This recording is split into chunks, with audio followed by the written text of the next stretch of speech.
more, I think. All right. Okay. Anticipatory quiet in the room. That's great. Welcome. Thanks for coming, everybody. This is the last in our local governance seminar series for this term. And I'm really glad that Bob Young agreed to come and speak with us. Probably all of you know Bob. He's professor and Canada Research Chair in Multilevel Governance here in our department.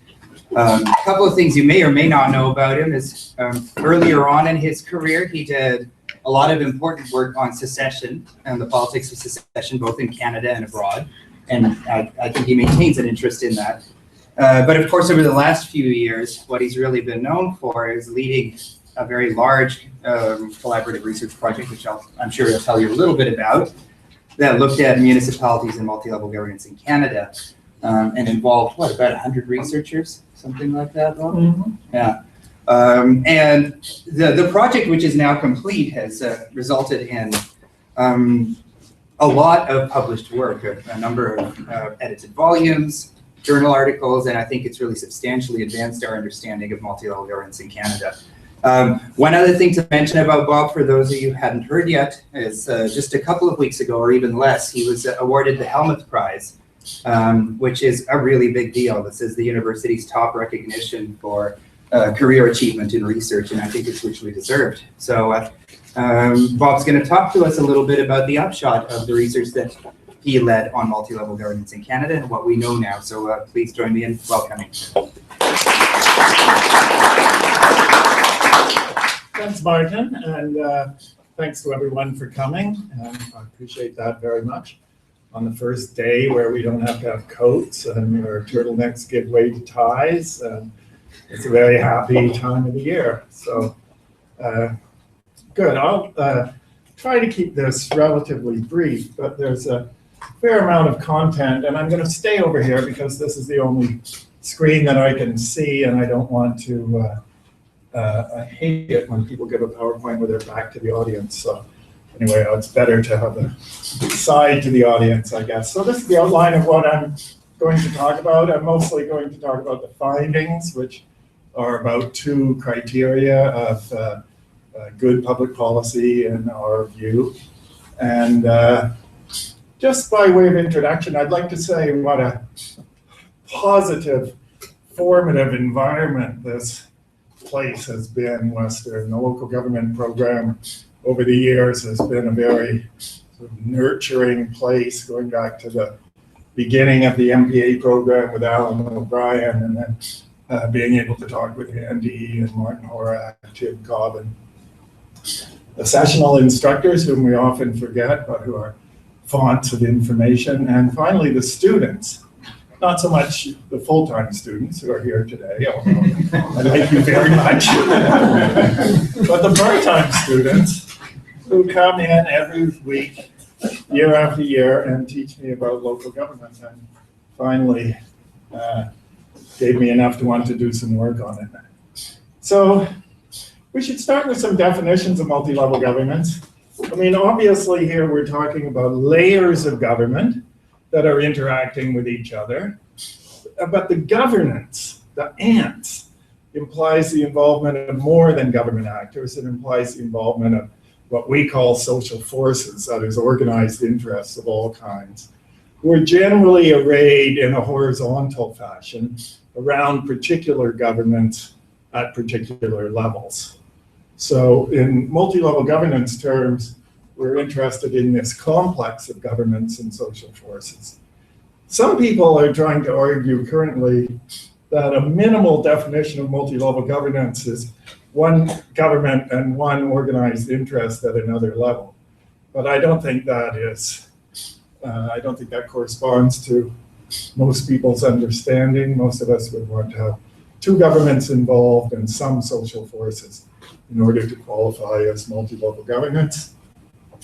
Some people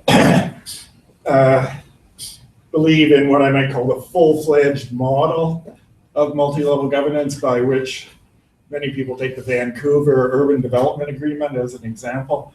This involved federal agencies, provincial government, local government institutions, including the municipality, the public health authorities, the police, and then a huge array of social forces that were brought in to help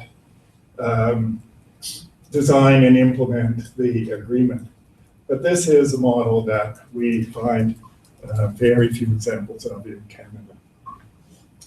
So more commonly in the Canadian case, we find sets of bilateral relationships between provinces and the federal government and municipalities in the provinces, which occasionally, in the words of Miller and Smart, who did our study of the city of Calgary, expand into tri-level arrangements. Now, local government in Canada, just very quickly, is weak. It's weak constitutionally. It doesn't have many social policy functions. It doesn't spend a lot of money. It has few relations with the federal government historically, although that was going to change. There was a lot of pressure for change in the 90s, which brought us Paul Martin's New Deal for cities and communities. That was quickly reversed when Stephen Harper's government took power first, and there's an account of that in this much neglected book on open federalism, which is an analysis by several scholars of the open federalism doctrine of Stephen Harper, and I have a rather whimsical piece in that about local government and the open federalism doctrine. It's got a great appendix. Anyway, that's my view. Okay, so we started to work on this when it looked like there was going to be a big flurry of activities in this area through the Chrétien Martin governments. We made a big application to SSHRC. We had a lot of researchers. We thank SSHRC for spending their money. We had many objectives, but basically we wanted to document the play of intergovernmental relations and social forces, to explain public policy in municipalities. We studied 6 policy fields, both in the big cities, the biggest city in each province, and in various provinces. Some people went to great lengths to conduct this study. In image building, for instance, Chris DeClaircy motorhomed around Saskatchewan to interview people and to understand image building. And what was an important feature of the research we studied cities and municipalities of all sizes. So we were interested even in little places that had 300 and 400 inhabitants. Anyway, those were the policy fields. We had theoretical issues about both of these determinants of public policy. I won't bore you with them now. We had international and Canadian studies. The international studies were done by country experts, and they were to show how municipalities fit into the federal structure of a variety of countries. And we have some really excellent pieces in there, particularly on Mexico and South Africa, in my view anyway. And those were published in a book called Spheres of Governance, which you can download for free. We had Canadian provincial studies, the major city, and then the policy fields. That is the book on the major cities, which Martin Horak and I edited. And that's one of the policy field books, of which there are now 5. We did not get a book on infrastructure. I'm afraid I have to admit that. The papers just weren't really there. So anyway, we have a lot of cases. We have a ton of interviews, and we've got coverage of all kinds of municipalities.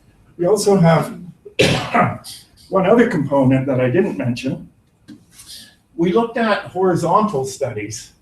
That is, studies that were set up, policies, programs, set up by the federal government that transcended normal departments. So the infrastructure program goes through infrastructure in communities. Urban Aboriginal policy goes through Aboriginal affairs.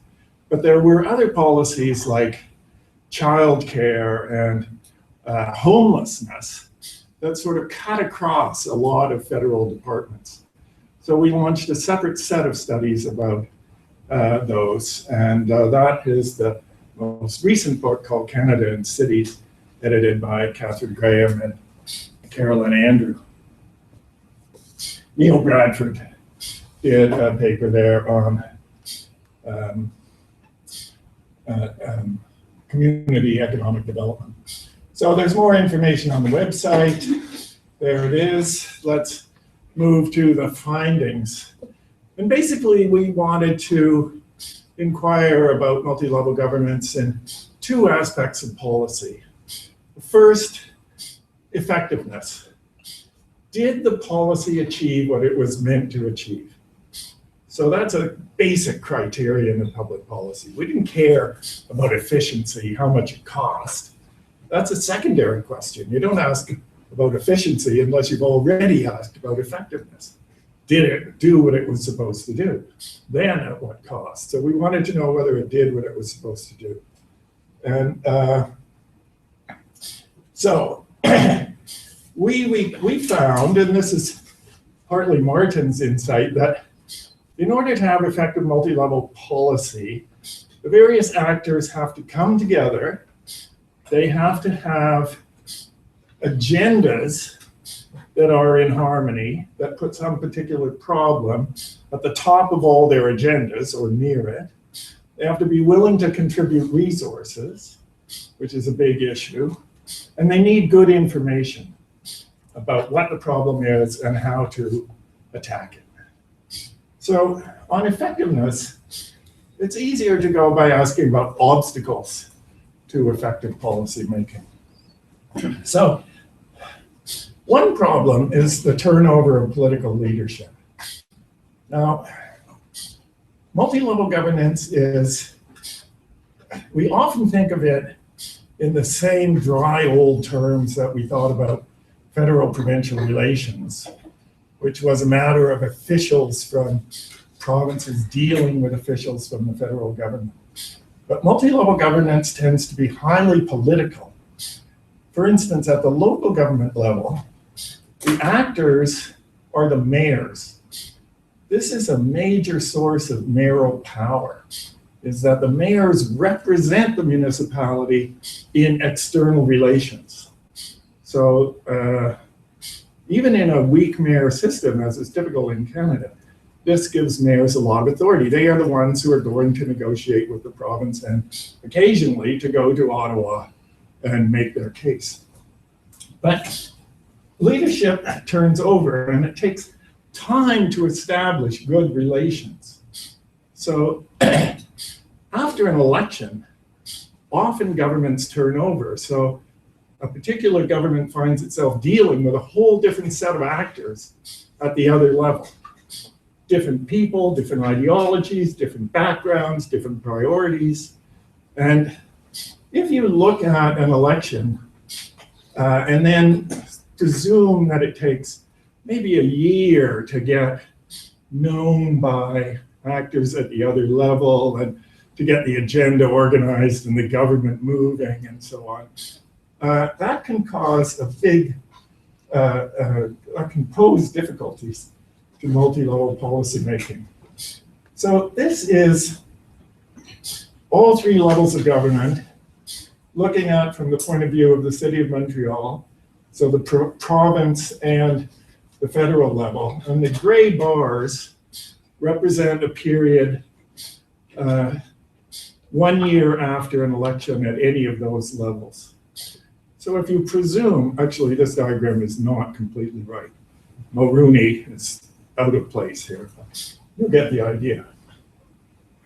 So the gray bars then are areas where one of the three governments is getting organized to engage in multi-level governance.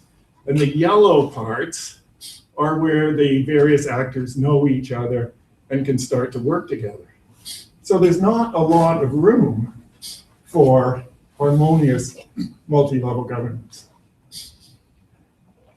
Secondly, we don't have political parties in most municipalities in Canada. But political parties, of course, are partly a way around this personalistic element that we find in Canadian multi-level governance. I mean, if you're dealing with someone at another level from the same party, that can make things go more smoothly. If you're dealing with someone from an opposing party, that can make things go harder. But at least you know where they stand. You don't have to ask about their families and find out about their careers and everything. You know, well, that person is a conservative, and they become predictable. So we don't have this.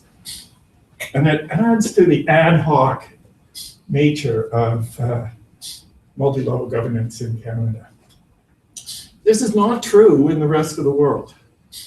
In most systems, Lazar and Leprecht found that multi-level governance was facilitated by the presence of political parties. The extreme case, of course, is in France, where you could be a socialist mayor of some dinky little municipality. You could also be a member of parliament, and you could be in the cabinet, all at the same time. A wonderful prospect, Josh. Think about that.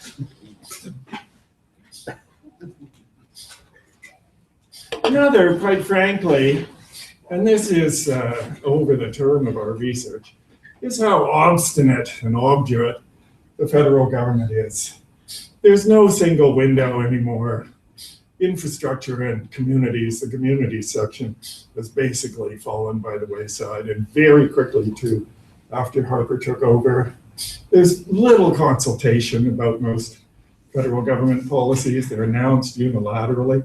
The worst case is when federal property is involved, and the federal government will announce out of the blue that it's closing a military base or it's creating a park, and there's no consultation whatsoever in advance. So they are, now that's the Department of Defense, which is particularly sticky, but most departments do not engage in open activity with municipal governments.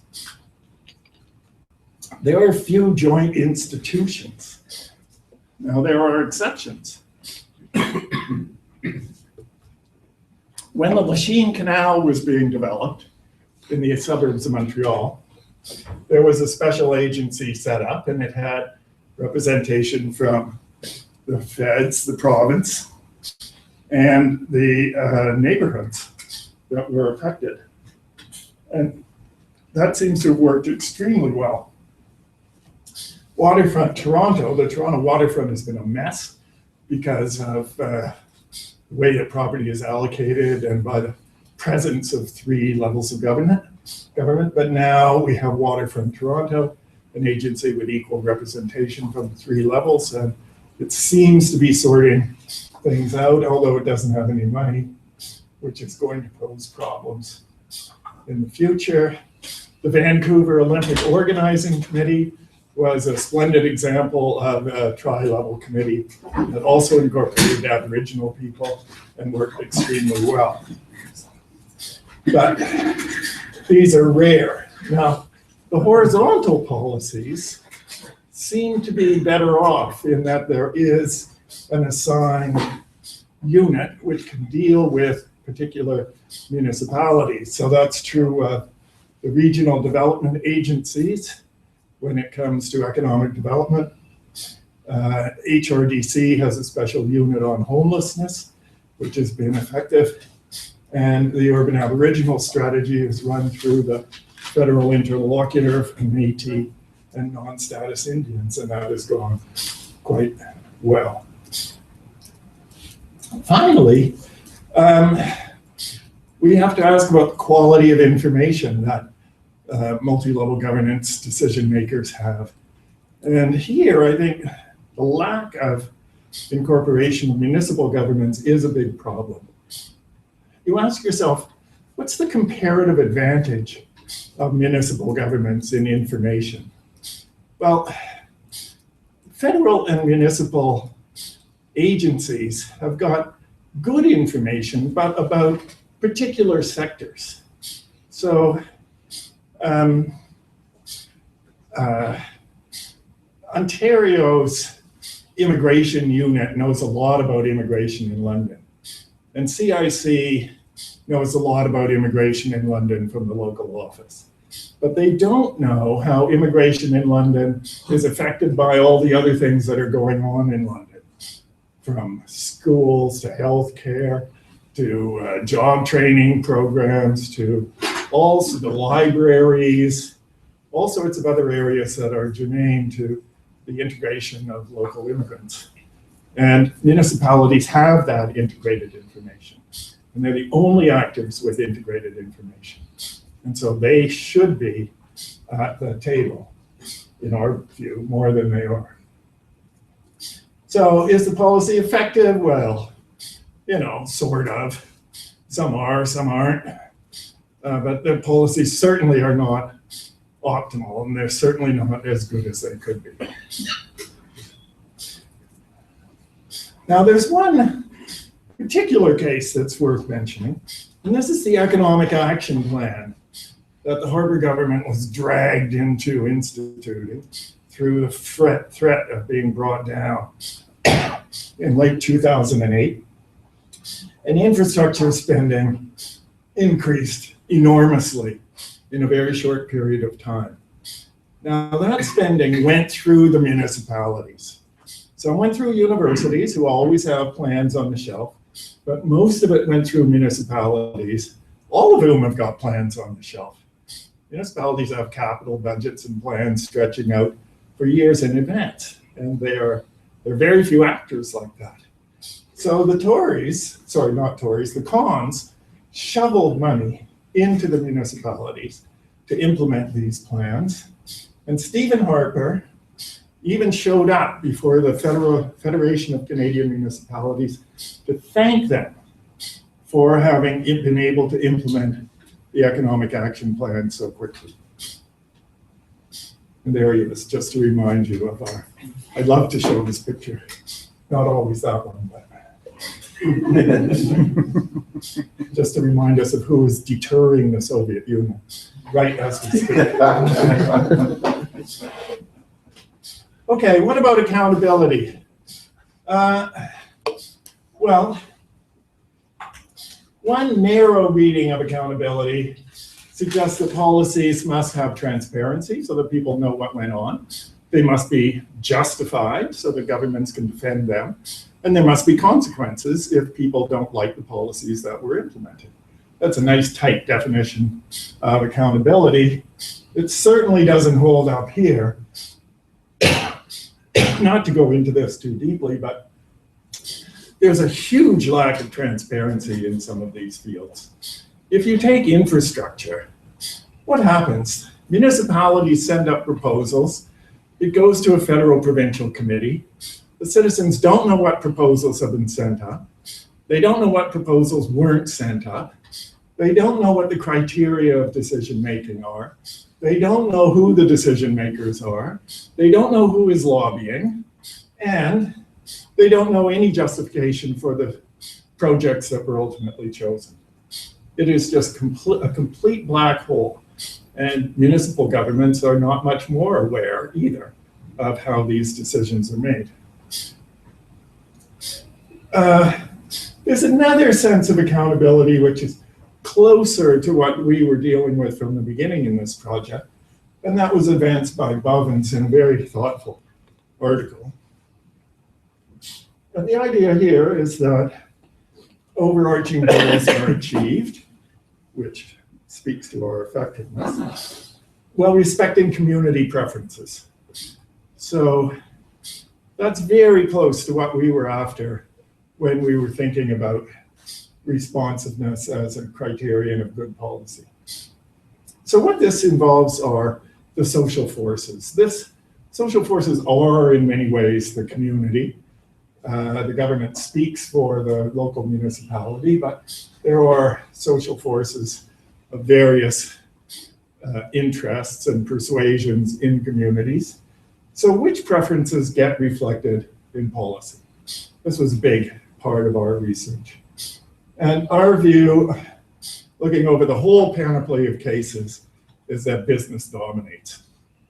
This is not a surprising result. There's a long literature in political science about the role of business in local governments.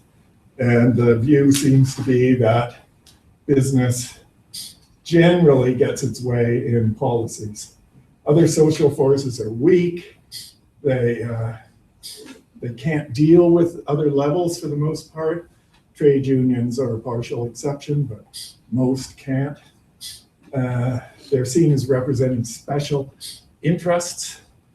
And there are, though, exceptions to business dominance. Aboriginal people can sometimes make a big impression in policy because of their special constitutional status.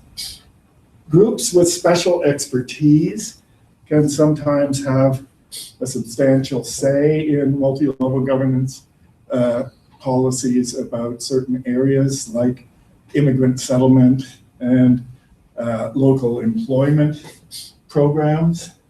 And surprisingly, neighborhood associations, when they're really mobilized and really strong, can have quite an impact on tri-level policy. But business generally dominates, and the strongest policy field for this is the one that we studied that was closest to economic development, that is image building, where in many municipalities, business would decide that the municipal image was lousy or dysfunctional. Business would design alternative images. Business organizations would decide on what image should be projected and how. And in many cases, business organizations actually implemented this through special agencies dedicated to image building, which business dominates. Other areas, immigrant attraction. You know, it's a local business community in Truro, Nova Scotia that went to the provincial government and said, we need skilled workers of this kind. We want you to bring them in under the provincial nominee program and send them to us here in Truro. And federal property, when the feds pull out of something, it's the business community that sits down and decides how the airport is now going to be run, who's going to be represented on the management committee, are we going to build a new runway or not? That is handled by local business people. Why does business dominate? Well, here's a list of reasons that seem apparent to us. I won't talk through them, but the key, it seems to me, is on the one hand, business is interested in what goes on in municipalities. And on the other hand, when it proposes something, municipal governments don't object for the most part. This is not true in the very largest municipalities, but it's generally true that politicians don't challenge local business. General exceptions to dominance. Business may abdicate a field. This is certainly true of urban aboriginal policy, where business has shown very little interest at all in what goes on with urban aboriginals. Very surprising, given that we have labor shortages, especially in the Western provinces, but business is generally totally inactive in this. And another is when business is divided. So the Montreal urban community has been unable to put together a big image to go out into the world stage because business can't decide what Montreal is all about. Is it about high tech and Bombardier? Is it about culture and Cirque du Soleil? Is it about new media, like all the gaming firms that are in Montreal? There's no sector that's powerful enough to dominate and to dictate an overall image for the Montreal urban community. The same occurs when ports are being fought over by people who want to continue to ship out sulfur and other businessmen who want to build condos in the waterfront. Multi-level governance, we thought might counterbalance business dominance at the local level. But in the immortal words of Martin Horak, it does not. We thought that there might be some offsetting influence, but that does not appear to operate. So my own personal conclusion here is that I have to rethink the role of local business. I have to not see them as kleptocrats. I have to now see them as individuals who are potentially capable in coalitions, ideally, of effectively acting in the intergovernmental stage on behalf of the municipality. I haven't found a nice picture of business yet. Maybe that says something. Adam, you'll find me one, I'm sure. You have many nice pictures of business, good. So conclusions, I would argue that in multi-level governance, when we think of it generally, we have two types, what I call thin and thick multi-level governance. Multi-level governance originated in the study of the European Union. And in Europe, there are many levels. It's not uncommon to have 6 or 7 levels of government operating. Here, for instance, there's a project in Piedmont, northern Italy, to reconstruct the hunting palaces of the Dukes of Savoy. Now, this is incredible. This outshines Versailles. It is an amazing piece of property. And who is involved? Well, UNESCO, the European Union, the Minister of Culture for Italy, the Piedmont region, the province of Torino, the city of Torino, the city of Veneria Real, and the commune of Drento. Those are the levels involved in this massive historic reconstruction. And this is not uncommon in Europe. There are lots and lots of levels, and they shift. Jurisdiction in the EU is shifting all the time. So there's always contestation, not about particular policies, but about who's going to design and implement the policies. There are all kinds of agencies and committees that are involved in policy making in the EU, and social forces are richly, invariably incorporated into this mix. Moreover, political parties are everywhere. They may not agree, but they know who they are. Thin local government is characteristic of North America. 3 to 4 levels. The policy space is fully divided between federal and state or subnational governments. There are a few trans-level institutions.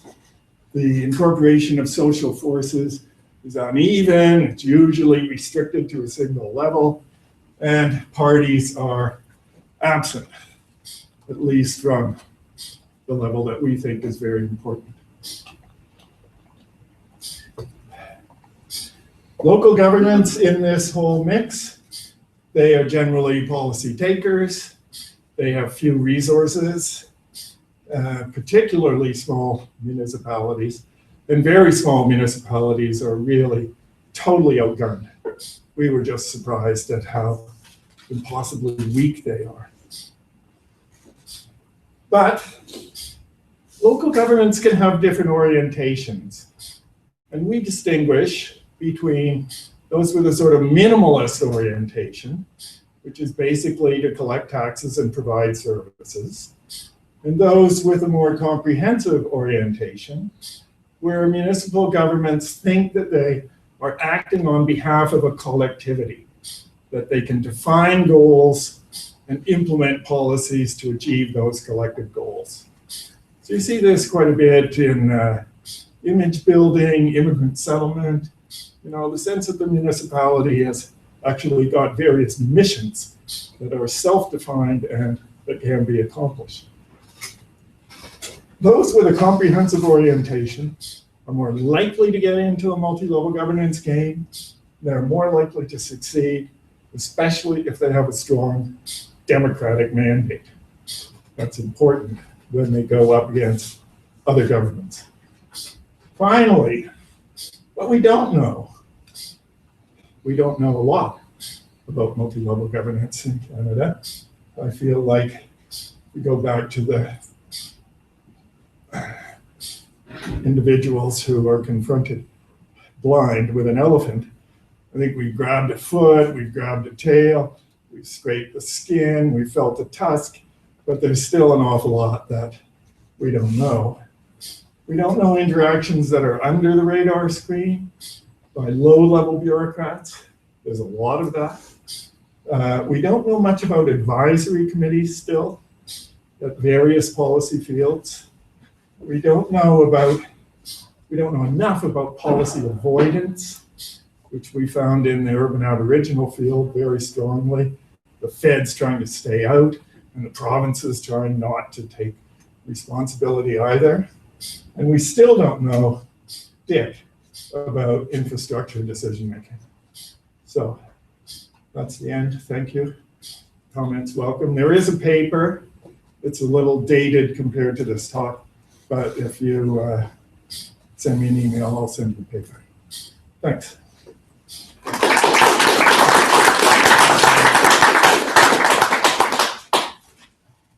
Thanks, Bob. So we have a good 25 minutes or so for questions and discussions. Please go ahead. Bob, I'll let you just field the questions as you like. So Or not, yes. Or not. Yeah. Adam. Finding differences in terms of the business influence. I think about the way to orient the term, but sort of locally oriented business versus nationally oriented business, or even internationally oriented business, and just the distinction between both of them and how much they're exercising influence at the local level in terms of, business improvement association versus, I think where I live, sort of some of these nationally and internationally oriented developers that come in and, they have massive resources. Right. I'm just wondering if there's much distinction there. Does it vary by policy field, I guess? Or? Well, most things vary by policy field, but I should mention that with rare exceptions, we were not looking at individual businesses.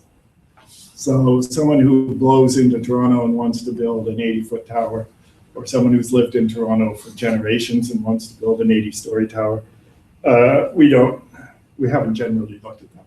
Instead, we've looked at outfits like, say in Toronto, the TRIAC organization, the Immigrant Employment Coalition, which is clearly business-led. There's a bunch of social agencies trailing, but businesses dominated that from the beginning.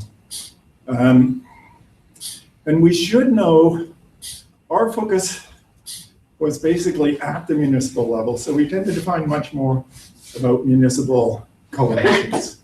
So in the case of the closing of a military base, for instance, and we looked at a few of these because they're such huge issues. It's immensely political at the beginning. The mayor and the council react strongly. They enlist the local MPs first and foremost. They enlist the provincial government. They'll enlist the regional minister if they're big enough to get a hold of him or her. But the core of the coalition, the people making the arguments, are the local business community. And the arguments are either that you should stop this closure, or that you've got to come up with a plan to substitute for the economic activity that the base generated. I mean, we're talking about people who own the Harvey's franchise, and the military guys are not going to be there anymore. So it's life or death for them. And then, typically, the federal government agrees to mediate the situation and come up and say that, okay, we'll engage in local economic development activities, but you people come up with a plan.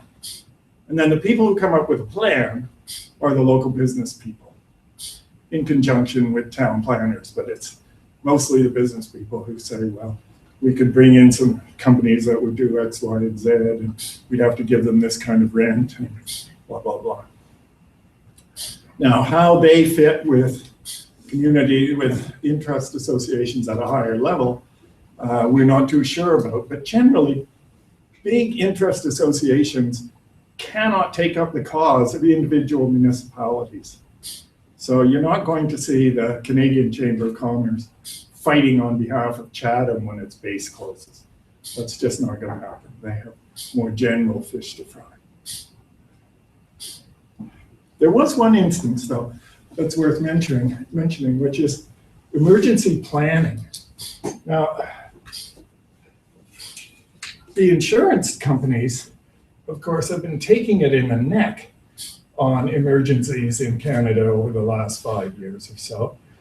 And there has been a ferocious barrage of lobbying at the national level by the Insurance Bureau of Canada. You may hear of our local Institute for Catastrophic Loss Reduction, which leads in research on this topic. But we found that local businesses were completely inert about emergency planning at the local level. And that's where the rubber hits the road. It's whether or not there's a good municipal plan with resources devoted to emergency planning. But local insurance companies were completely absent from decision-making about local emergency planning. So it's a curious phenomenon. Al. So I was thinking about your dichotomy of the minimalist versus comprehensive sort of orientation. I mean, my first thought was, it strikes me you need a third category, which is sort of hopeless. But that's probably because I've lived in London for a long time. But is it true that the comprehensive is mostly very large municipalities and the minimalists are the, Stratford and smaller type places? Is that correlation roughly true? No, I don't think so. I don't think so.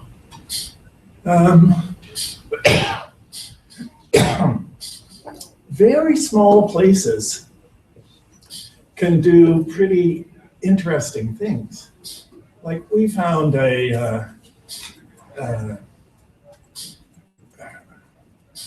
we found towns in the Swan Valley in northern Manitoba, most of them quite small, which had agreed to cooperate for economic development purposes. So they'd overcome those problems of bigger than neighbor policies and had been able to mount some successful collective action, which we saw in the image building field and also in immigrant attraction. Place like Winkler, Manitoba, which is pretty small potatoes. Right? It's about a tenth the size, less than a tenth the size of London. But it has a strong German heritage. And Winkler, in order to reinforce its German-speaking community, sends people to immigration fairs in Europe, in Germany in particular, to try to encourage young families to come and settle in Winkler. So it's as though they know who they are, they know what they want to become, and they're willing to spend money to get there in a conscious way. We found one little municipality in southern Manitoba, I even forget the name, but it was less than 200 people. And their big effort was to put in street signs. They screwed up their courage and spent tax dollars putting in street signs. They didn't have to do that. And there are lots of municipalities like that that don't have street signs, but they did. And once having done that, they're in a better position to go to the province and say, we want some tourist dollars. We're trying to, sell this place as the home of the prairie orchid, and we want your help to sell it as the home of the prairie orchid. So, yeah. Just getting into the literature on multi-level governance, I sense this a bit of confusion in the literature, and I thought maybe you could speak to this, but early on it can be hard to tell if it is a descriptive approach to what's going on or a prescriptive theory of what we want to go on, especially in the governance, social forces are talked about as the answer to inadequacy. So I wonder if you could speak to that. Yeah, well, you're going back to the Bache and Flinders text. Yeah. Yeah, so I mean, they make a big deal about this. I can't see that multi-level governance is at a state where it constitutes a theory. Nor do I think that for most people, it has a normative dimension in the sense that multi-level governance is better governance. The only way that I could see getting there myself is through this information requirement, which might make it inherently better to have more governments participating.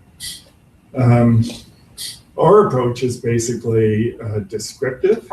We want to document these patterns. We want to see what works and what doesn't work. And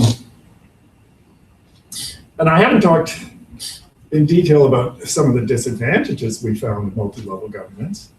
I mean, one is simply that you have enormous transaction costs.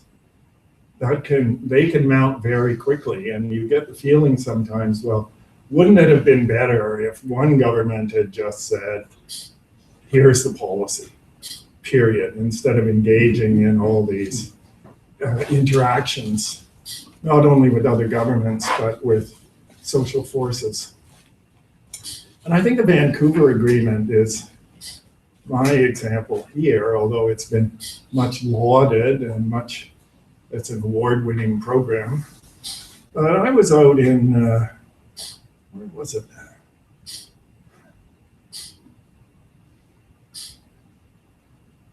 I think it was Edmonton.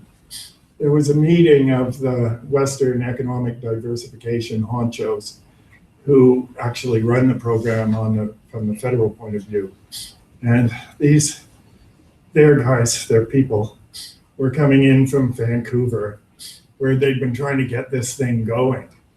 And they had spent hundreds and hundreds of hours trying to stimulate community organizations that they could deal with and have as interlocutors. I mean, on the downside east side of Vancouver, there was nothing. It all had to be built up. You know, you had to create an association of prostitutes. You had to create an association of, Chinese residents of the downtown Lower East Side. And that's what these people had been doing. And then talking at huge lengths with all these players. They were whacked, pushed, wondering whether it was worth the effort. So, and that's the least damaging in some respects. In others, just nothing happens. There are too many players. You've got a joint decision trap, and really it's almost impossible to make progress at all. So, and I think I've read most or all of the outputs of this, although I might have missed something. I was a bit surprised by your comments about the municipalities having all the information about places. Now, maybe it was you or Martin who wrote this, so if you did, that was it. Pardon? No, it's okay. Anyway, so my question is, if municipalities have all this information about their communities, who do you call? I mean, that's the Henry Kissinger question about Europe, right? So if you want to know, what are the units in municipal governments for the places that the custodians of all this community information? Of the integrated information? The integrated information, yeah. Well, I think it may, well, first of all, the actors in this are going to be either highly specialized bureaucrats or senior bureaucrats, say in a place like Toronto, or politicians. And I'm not saying that they possess the information. I'm saying that they can get the information. So it's like a network. They're the hub of the network rather than Absolutely. okay. They know about level crossings in London, and they know about immigrants in London. And Well, I was thinking more about things like if you called somebody in the municipal government in London about schools, they wouldn't know a whole lot about schools, but at least they know who to call. Yeah. Okay. Yeah. Whereas in Ottawa, you think about Citizenship and Immigration Canada.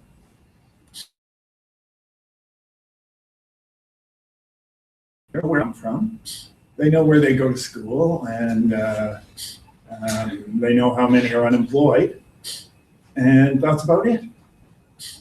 So they lack information about all these other policy areas that are important to the life chances of immigrants.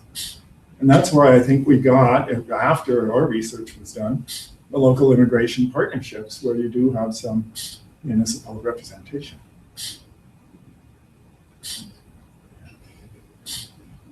Mark?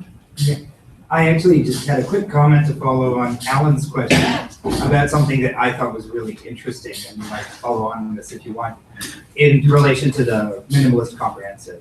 What I thought was really interesting and what we found in this project is that a lot of larger cities have flipped quite radically back and forth between those conceptions. So there's been a lot of political instability.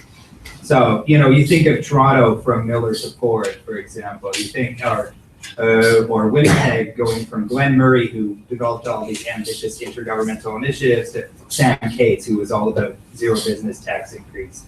And even here in London in the last election, there's been the shift from the admittedly botched and failed Fontana years, but which very much focused on, low tax rhetoric, to a very different kind of council thinking about, comprehensive development. So one of the interesting things we really found is that instability over time, which suggests that there's sort of almost an internal political culture conflict going on within a lot of municipalities about sort of the self-conception of local government, the role of local government. No, it's a good point. I should have mentioned Winnipeg, where all that Mr. Cates wants to do, apart from make money for himself and his CAO, is to keep the streets clean and collect taxes. If I can follow up on that. Do. Please. But is that a change in rhetoric? Or if you follow the money around between Ford, Miller, and whatever, would you really see much difference in where the money's going? Well, I think, no, because most of the money goes on standard functions, like keeping the snow clean and, paying public servants. But at the margin, it's where does the discretionary money go? And there are certainly changes there. Miller spent a fair amount of time and attention and some money on climate change. And Ford did not. Good. Bob, I'm interested in what you said about the influence of business on local government. Does your study look at all at the influence and the interaction between big public sector institutions with local government structures, universities, community colleges, hospitals, and municipalities? That's a very good question. We did not look closely at big parapublic institutions. In some places, they did come in consultations about image building. I think not in most policy areas. They're obviously involved in emergency planning, but that's a strictly local operation. I mean, Western sits on the emergency planning committee of the City of London, that's for sure.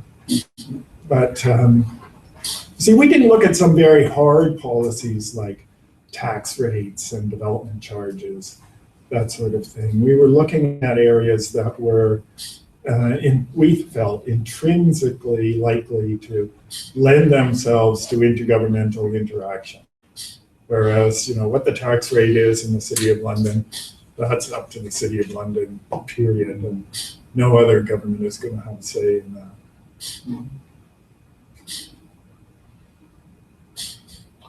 My question is sort of wondering if there's another level of governance beyond the municipal. The deep state. Turns out that the deep state is Western and President Chakma. I don't think so, not even in the City of London. No, because those institutions, when you come right down to it, I mean, they're provincial policy takers. They don't really have much to do with the municipalities in Ontario, or I think in most provinces. Andy knows more about hospitals in this regard, but they're basically creatures of the province, dependent on the province for a big chunk, if not all of their funding. There's a big difference between a teaching hospital like here or McMaster or somewhere and a local community hospital in Woodstock or something. I bet the municipalities are very concerned about what's going on in the local hospitals in those places. Yes. I'm very interested in your thick and thin analysis of multilevel governance, and I'm just wondering, you categorize multilevel governance in North America as thin, but I'm wondering if it's moving in the direction of becoming thicker. And what I'm thinking about is all these mayors of mid-sized cities, particularly in Ontario, going on these foreign trade missions and going abroad. Did your study at all encounter a rationale for why they're engaging in this kind of behavior when they don't really have at least pull locally? But when you talk to the mayors, they're like, we're treated like royalty when we go overseas. Right. So that's why they continue to do it, I guess. Yeah, well, the overseas trade mission, I just don't know enough about them really to speculate. I do know that in some countries, the idea of having a twin city is more than symbolic. That it does convey the expectation that there will be interchanges and maybe cooperation among businesses and cultural agencies and so on. But, whether Matt Brown going to Nanjing is going to bring back a chopstick factory, I really doubt it. Now, I think that's different when we come into the larger cities, though. I think if you talk about the City of Toronto participating in the trade mission, along with people who are prepared to support more immigration into Toronto, who are willing to offer internships in their businesses into Toronto, the City of Toronto itself offering employment opportunities to new immigrants, then I think that can cut some weight. Maybe one more question?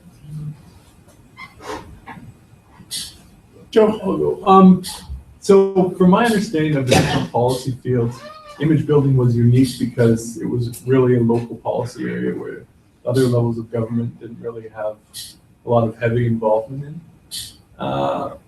So was there, if you kind of make the distinction there, were there any differences in that field compared to the other policy areas where one or the other levels of government would have had a more direct stake or interest?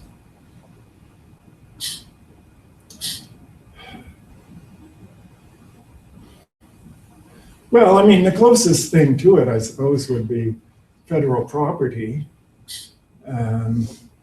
or infrastructure, about which we still, at least I still know very little. But in property, you would have active engagement by the province and also by federal actors, defense, and what am I thinking of? Transport? Pardon? Transport? No. But image building is an area where, there's some conflict with other policies. Like the big cities are irritated because federal government advertising is all about canoes and fishing in the north and trees and things. And it's not about vibrant urban cities sitting drinking cappuccinos at a nice cafe. So that irritates them, but and there is some federal involvement in major cultural events and institutions. But basically, municipalities have carte blanche in what they want to project. And it's staggering that the provinces have left them alone. Even in Prince Edward Island, which is where tourism is everything, the province has not tried to coordinate, in a heavy-handed way anyway, municipal advertising and image building. So, yeah, they have a lot of latitude. Well, thank you, Bob, and thanks to all of you for coming for a great last seminar of this season. We'll start this up again next fall. Thank you. Great, thanks.